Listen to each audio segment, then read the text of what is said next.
One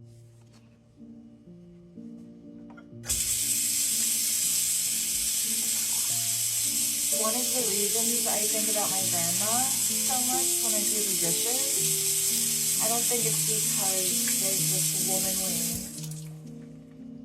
connection between, oh, she's a homemaker, that's all she does for the most part, she's taking care of her family. I mean, don't get me wrong, she was taking care of her family as far as her husband and son went.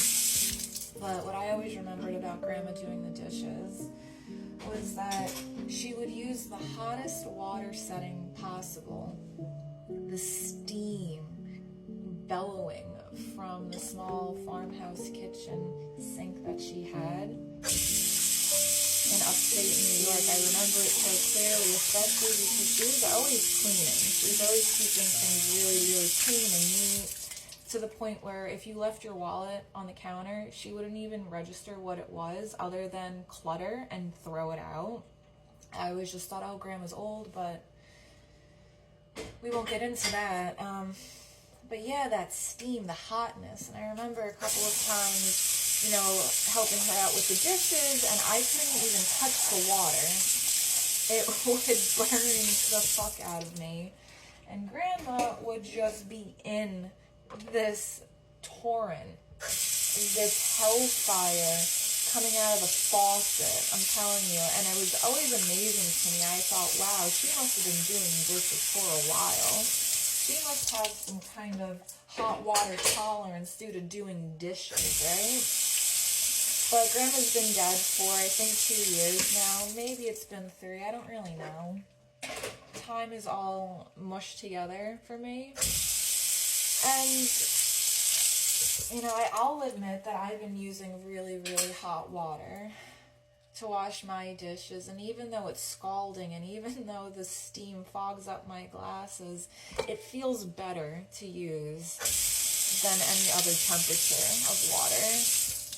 And I tell myself, oh, it's because it's getting everything extra clean. I'm really making sure everything's extra clean. But I think a real part of it is almost like a penance.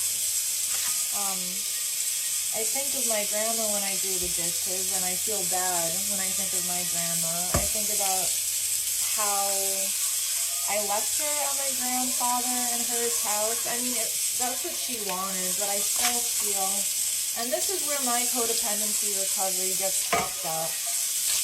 My awareness of the problem does nothing. It does absolutely nothing. I still feel immeasurable guilt and shame and responsibility. I know I rationally shouldn't, but the fact that Grandma died without dignity, I take it on myself every fucking day. And when I do the dishes, I remember that. And I remember, not even remember, I think I ruminate, which is the death of, having a good fucking day. I ruminate and I spiral of, I should have just kidnapped Grandma in the night. I was like, yeah, I'll catch a charge for Grandma. I should have just swooped in, stole her out of the living room, the sliding door, in her fucking hospice rental fucking charity bed that we had that was posted up in the living room, because Grandpa didn't want to see her as she died. It was fucked up, and I wasn't even there when she, man. So, and I guess the guilt, the shame, and then the more guilt and shame that I know I shouldn't feel guilt and shame, the hot water just feels correct, right? And I guess we all have our bite of the apple. We all have our self-destructive thing. At least, this isn't doing drugs or actually physically harming myself like I'm cutting, like I'm a 13-year-old again or something like that, And it makes me think of my grandma, because she did the same thing. And then I think, damn, was the reason Grandma was using such hot water because she was in penance for something too? And Grandma was really, really Catholic, like old school Roman Catholic kind of Catholic. So Catholic guilt and deserving punishment, I feel like, are very ingrained into that community, especially the old New York Catholics.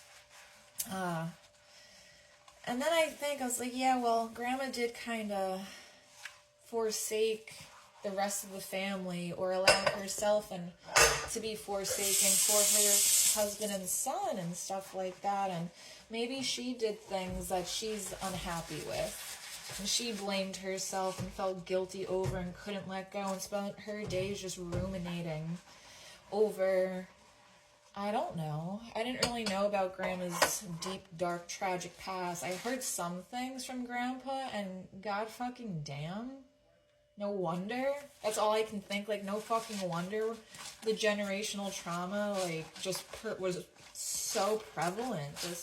That's what happened to Grandma, and she was one of 12 siblings. Like, I can't imagine the bullshit that went on when they were, like, in, like, the 40s, in New York, in Hell's Kitchen, freshly off, like, some fucking boat with, you know, legal papers, escaping the Nazis or whatever. Not whatever, but you know what I mean? Like, poor Grandma. And then, I don't know.